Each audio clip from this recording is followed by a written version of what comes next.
Employees of the National Water and Sewage Authority, NAWASA, are now better equipped to handle hazardous gases or materials they may encounter while delivering reliable water services across the state of Grenada. As a partner and beneficiary of the Climate Resilient Water Sector in Grenada G-Cruise project, NAWASA received a suite of occupational safety and health equipment, including air quality meters, light and sound meters, and gas detectors. Valued at approximately $30,000, the equipment was officially handed over to NAWASA's Acting General Manager, Ms. Denise Burris, by head of the project GIZ G-Cruise, Ms. Marian Geis.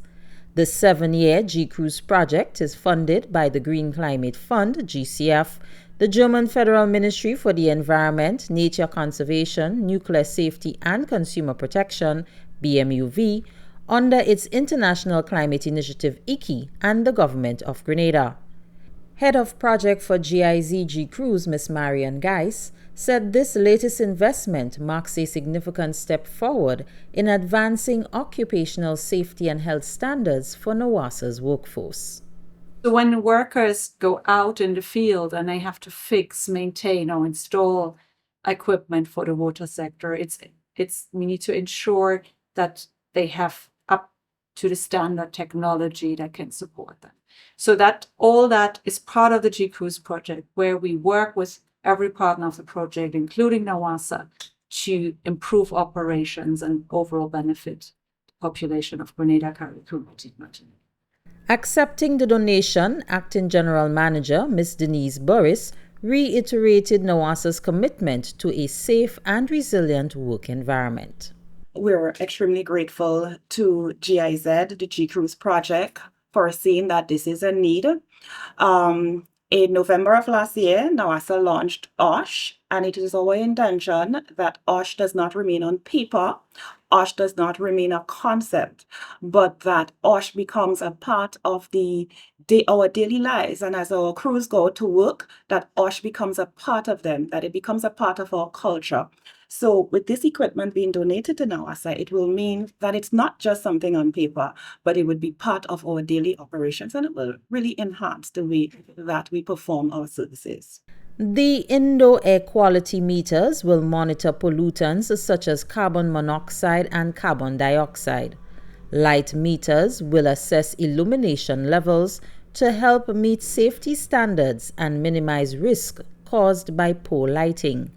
Sound level meters will measure noise from machinery, safeguarding staff from harmful exposure.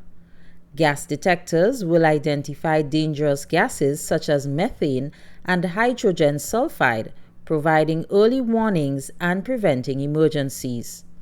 Following the handover, a 2-day hands-on training session was facilitated by experts from R.O.S.E Environmental Limited, the official equipment suppliers. The training focused on proper use, calibration, and maintenance of the equipment with participation from multiple NAWASA departments. Lead trainers Rezi Al and Isaf Khan guided participants through real-world simulations and best practices in environmental monitoring.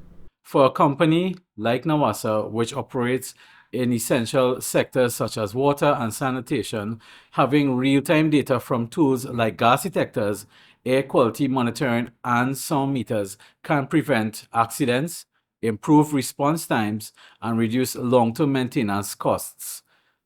These devices empower staff to work smarter and safer. The staff has been very engaged. I was very pleased to see that. A lot of questions were asked, and there was a lot of excitement about how these equipment could make their jobs safer, more efficient, especially during inspections, routine work, or maintenance in potentially a hazardous environment. You know, the chlorine guys especially, they had a lot to say and ask, and I was very pleased and happy to provide that support. NAWASA's Occupational Safety and Health Officer, Mr. Oliver Francis, shared his reflections on the impact of the training. We may have hazardous noise. We can plan how we are going to mitigate the potential of harm that can come to our workers. We may have pole lighting. It can go into our designs or in any new office space or work plans that we may have. When it comes to hazardous gases or other materials, we'll be able to have a better monitoring. And it's not just monitoring subjectively. It will be objectively bigger, be dealing with numbers against particular standards that we can research. This milestone marks another key achievement in the final implementation year of the GCRUISE project, which continues to support national efforts to build a more secure, efficient, and climate-resilient water sector. Reporting for the GCRUISE project, Janelle Ruben, Communication Specialist.